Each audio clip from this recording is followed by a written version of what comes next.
Seeing as you guys liked my previous video on the top 10 strangest photographs of World War II, I thought I'd do another one. Without further ado, here are another 10 strange photographs of World War II. Camouflage has been used for thousands of years to trick and hide from prey and enemy forces. While up until the 20th century, many military forces around the world used bright colours for their uniforms to display their allegiances and distinguish themselves from the enemy, World War II was the war that saw a huge development in camouflage becoming the standard for frontline combat troops. When we think of camouflage, we think of greens, browns and greys, as these are the colours that are most common in the land and nature around us. Some specialist colours were developed to match desert and snowy landscapes too, but perhaps the least likely colour you'd expect is this: bright pink. During World War II, the British were conducting a lot of reconnaissance over occupied Europe in order to analyse and ensure an effective landing for D-Day.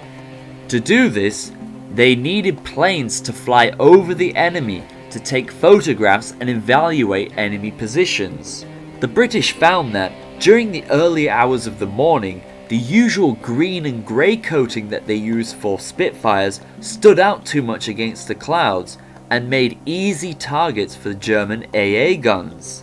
They soon discovered that the best colour for this time of day was this washed out pink colour that blended the planes into the clouds and severely reduced detection by the enemy. This is perhaps one of the most unusual and bizarre camouflage screens, completely different from anything else, but it worked perfectly. Landmines were an extremely useful and devastating weapon during World War II. Millions upon millions were laid by both sides, and they could stop whole armies in their tracks. Many devices and techniques were used to clear them so that armies could pass. These British Royal Engineers here are training to probe for mines with their arms through a screen in Italy. The reason that they were not allowed to see what they were doing is because they are training to be able to defuse mines in the dark for nighttime missions.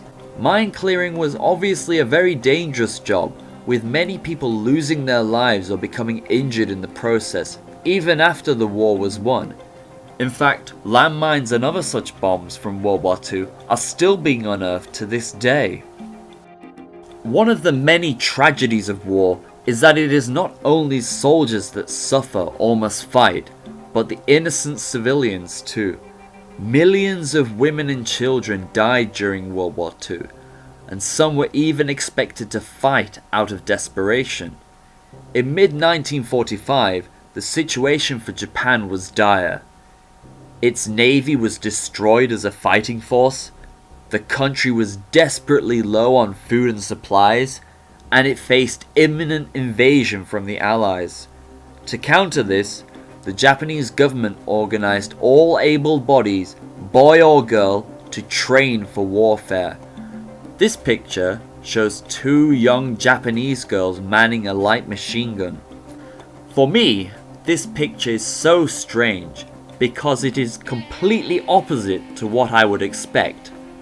When I think of soldiers fighting, the last thing I think of is young girls.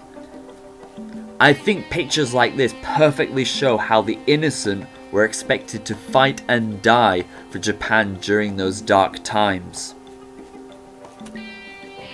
World War II was a war that saw a huge advancement in technology, and many experimental weapons were designed by both the Allies and Axis powers, with varying degrees of success. One of the most bizarre weapons to come out of the war is the Hafner Rota Buggy. Developed by the British in 1943, the idea behind this vehicle was to give the Allies the ability to airdrop a jeep quickly with paratroopers who dropped in occupied Europe. Tests of the aircraft proved to be satisfactory, but due to the development of more reliable gliders, such as the Waco Hadrian, this experimental aircraft proved to be unnecessary, so it was never adopted.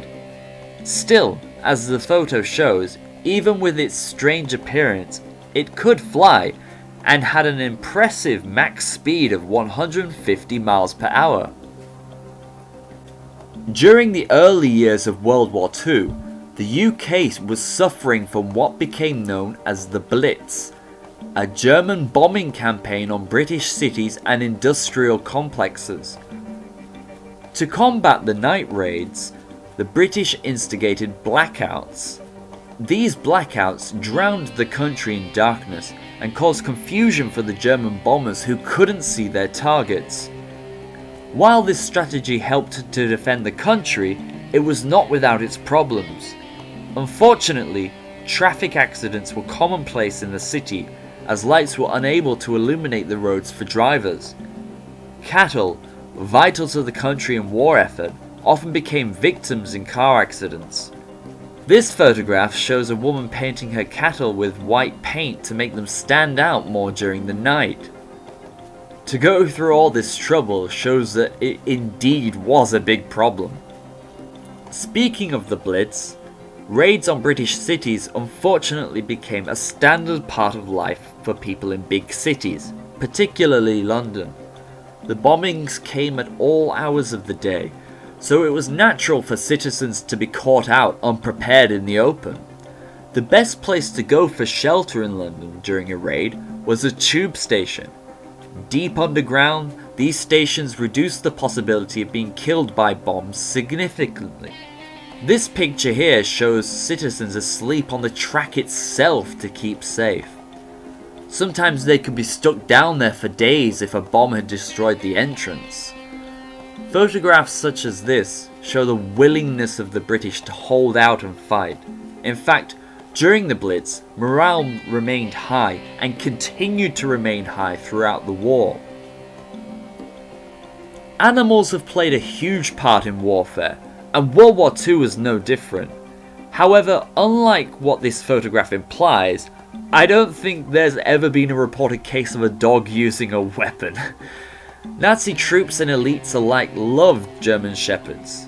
In fact, Adolf Hitler himself had a German Shepherd called Blondie, who stayed with him right up until his death in 1945, when Hitler ordered his doctor to kill Blondie to test the potency of a cyanide capsule.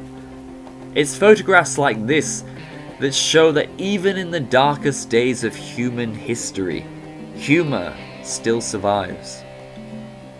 Now the next one is a set of pictures, and only one of them is real. As World War II was coming to a close and Nazi Germany's defeat was imminent, there was a great deal of fear amongst Allied powers that Adolf Hitler, the orchestrator of the worst war in human history, would try to escape persecution, like so many other Nazis were doing in mid-1945. So, to help soldiers and other personnel see through a possible disguise, Allied powers created this set of pictures. The top left is an actual photograph of Hitler, but all the others are a mock-up of possible disguises he could take to avoid attention. It's quite strange to imagine Hitler in all these disguises, and the mock-up was done quite well, despite things like Photoshop not being available at the time. Do you think Hitler really committed suicide in his bunker in 1945? Soldiers had a habit of writing messages on bombs for their intended targets. These US soldiers in this photograph have written a nice greeting for Hitler for Easter Sunday in 1945. I'm sure Hitler and the rest of Germany enjoyed those Easter eggs very much. Women made huge contributions to the war effort. In fact, without women working in the factories, the Allies wouldn't have been able to win the war. Factories, with all their machinery, posed a great risk to the safety of the women working there. In this photograph, American actress Veronica Lake is displaying the risk of getting one's hair caught in the spinning parts. I find this photo strange because if it were my hair that was caught in a machine, I think I'd be screaming and showing much more terror on my face than she conveys here. I hope you enjoyed part 2 of the 10 strangest photographs of World War II. If you haven't already, make sure you check out part 1. Which photograph was your favourite? I personally like the pink Spitfire the most, just because it seems so unnatural and yet was so effective at the same time.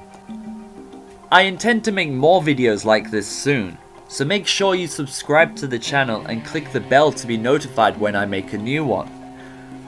Until the next video, see you!